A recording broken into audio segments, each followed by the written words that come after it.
Hello everyone, আসসালামু আলাইকুম। কেমন আছেন সবাই? আশা করি খুব ভালো আছেন। আমরাও আলহামদুলিল্লাহ সবাই ভালো আছি। আর ভালো আছি বিদায় হয়তো আমরা আজকে ঘুরতে বের হতে পেরেছিলাম। তো আমরা আজকে চলে গিয়েছিলাম সোনারগাঁও। ওইখানে একটা মেলা হয় প্রতি বছর। তো প্রতি বছর যাওয়ার চেষ্টা করি। আসলে আপনারা হয়তো বলতে পারেন আপনি শুধু কি মেলায় যান? হ্যাঁ ভাই, যেখানে মেলা হয় সেখানে আমরা যাই।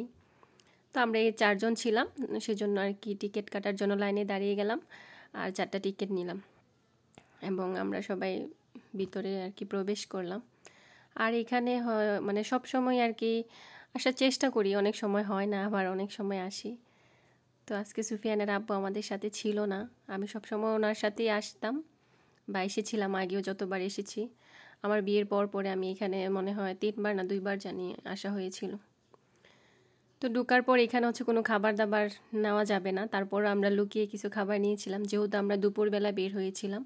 বাসা থেকে মানে খাওয়া দাওয়া শেষ করে তারপর বের হয়েছিলাম, সেই জন্য আর কোনো খাবার নিইনি, জাস্ট হালকা নাস্তা আর কি নিয়েছিলাম সাথে করে। তো এখানে সবাই ছবি তোলা নিয়ে ব্যস্ত, আমরাও কিছু ছবি তুলেছিলাম। আর আর ছবি আমাদের অতীত মনে রাখার মাধ্যম। আর এই যে দেখেন আমার বাবাটা, মাশাল্লাহ, সে তো খুবই এনজয় করেছিল। আর কাশফিও অনেক মজা করেছিল, ওরা মানে ভাই বোন অনেক খুশি হয়েছিল। আমরা বাণিজ্য মেলায় গিয়ে আসলে অনেক বোরিং ফিল করেছিলাম, কিন্তু এখানে আসার পর অনেক আর কি ভালো একটা সময় কেটেছে। আর এই যে দেখেন কাশফিয়া এখান থেকে সে যাবেই না, তার এই জায়গাটা অনেক পছন্দ হয়েছে। তাকে ধরে বেঁধে তারপর আর কি সামনে আমরা এগোচ্ছিলাম। আর এখানে আমার সবচেয়ে একটা বেশি জিনিস ভালো লেগেছে, একটা পালকি আর কি। এখানে আপনার মানে একটা গ্রামের বিয়ের যে নিয়ম নীতিগুলো আছে এক সিরিয়ালে আর কি সবগুলা লেখা ছিল, মানে হলুদ, তারপর বিয়ে, তারপর বরযাত্রী, তারপর সালিশ, মানে বিভিন্ন রকমের আর কি অনেক কিছুই ছিল।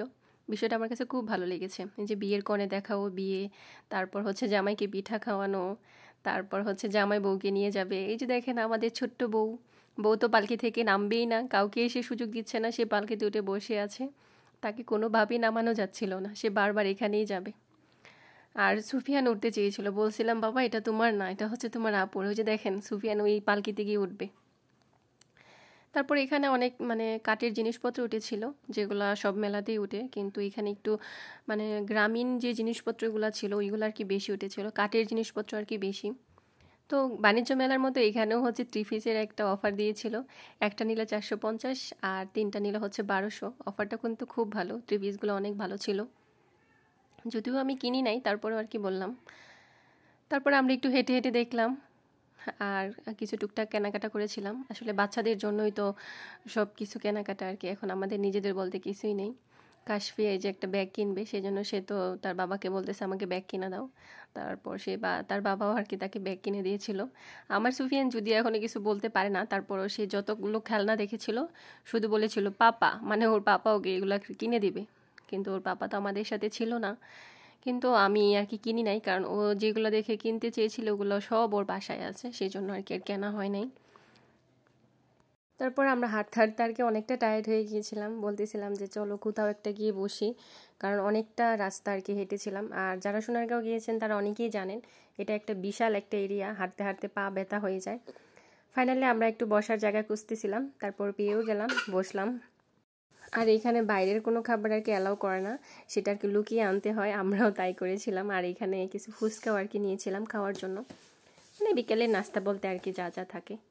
তো আমরা একটু খাওয়া দাওয়া করে দেন বাসায় চলে যাব, সেই জন্য আর কি খুব একটা লেট করব না, কারণ বাচ্চারা আছে যেহেতু আমাদের সাথে। বিকেলে নাস্তা করার পর কেন জানি মনে হয়েছিল যে আরেকটু থাকি, তারপরে আমরা যাই, কেন জানি ইচ্ছে করছিল না যাওয়ার জন্য, কিন্তু যেতে তো হবেই। তারপর এখানে এই যে মাটির জিনিসপত্র ছিল আর হাত পাকা ছিল, আমি সুফিয়ানকে হাত পাকা দিয়ে বাতাস করছিলাম, আর আমার ছেলে তো খুব খুশি হয়েছিল।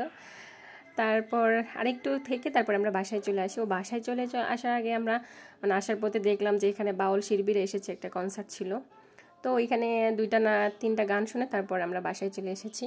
আর এই যে সুফিয়ান, সে তো খেলা করতে করতে বাসায় যাচ্ছিল, মাশাল্লাহ।